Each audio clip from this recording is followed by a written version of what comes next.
आणि रोज ज्या पद्धतीनं अदानीला महाराष्ट्र कमी भावामध्ये विकायचं काम केला जातो आहे तोही सुद्धा आपल्याच्या सगळ्यांच्या समोर आता दिसते आहे। त्यामुळे एक गंभीर प्रश्न, आर्थिक प्रश्न या महाराष्ट्राच्या समोर निर्माण झालेला आहे आणि महायुतीचं सरकार त्याला पूर्णस्व जबाबदार आहे असं चित्र आपण पाहतो। आर्थिक सोबत सामाजिक प्रश्न देखील सामाजिक प्रश्न तो वाढताना दिसत आहे। लोकप्रिय घोषणा केलेल्या आहेत, घोषणांचा पाऊस सरकारने केलेला आहे आणि कर्जाची रक्कम ती वाढताना दिसते। महाराष्ट्र हे असं एक राज्य आहे की आम्ही किती लोकांसाठी घोषणा केल्या असतील आणि त्याची अंमलबजावणी करायला गेलो तरी महाराष्ट्रामध्ये रिसोर्सेस जे आहेत ते मोठ्या प्रमाणात आहेत।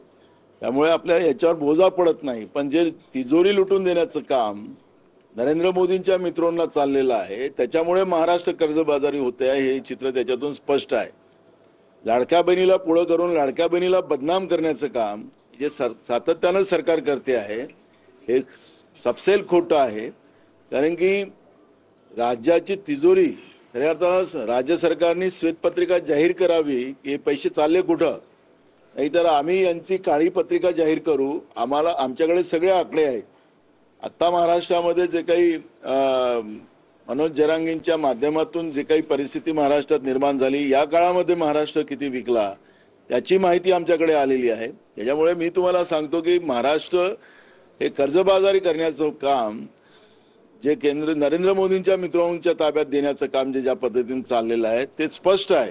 आणि म्हणून या लाडक्या घोषणामुळे नाही, मग शेतकऱ्यांचं कर्जमाफी का नाही केली गेली हा पण प्रश्न या निमित्तानं आहे।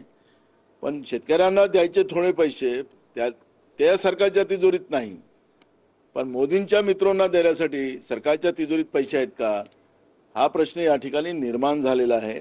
आणि अनेक योजनेतून तुम्हाला एक सांगतो गोष्ट की आपल्या राज्यामध्ये जवळपास चेकपोस्ट जे बॉर्डरला बांधले गेलेले आहेत त्यामध्ये टोल चोरी होऊ नये, आपल्या राज्याच्या तिजोरी कोणी लुटू नये परस्पर म्हणून त्या काळामध्ये टोल बांधले गेलेले होते। 2017 मध्ये केंद्र सरकारने सांगितले की त्याला बंद करून टाका, कारण की आता आपण जीएसटी सुरू केलेला आहे त्यामुळे आता हे टोल चोरी होणार नाही।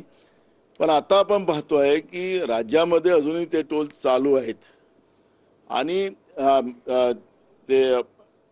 त्या बॉर्डरवाले जेवढे आपले हे चालू आहेत आणि त्या माध्यमातून जे काही सद्भाव म्हणून एक कंपनी होती त्याच्याकडे तो कॉन्ट्रॅक्ट होता, आता तो अदानीला देण्यात आला आणि अदानी आता ते बंद करायचं राज्य सरकारला 7,500 कोटी रुपये मागतो आहे। अशा पद्धतीचं परिस्थिती आज आहे आणि म्हणून अशा पद्धतीने ही तिजोरी लुटली जाते आहे। आणि त्याच्यामुळे घोषणांमुळे नाही, त्याची अंमलबजावणी फक्त लाडक्या बहिणीपुरता 2100च्या जागी आपण 1500च्या जागी आता 500वर आलात।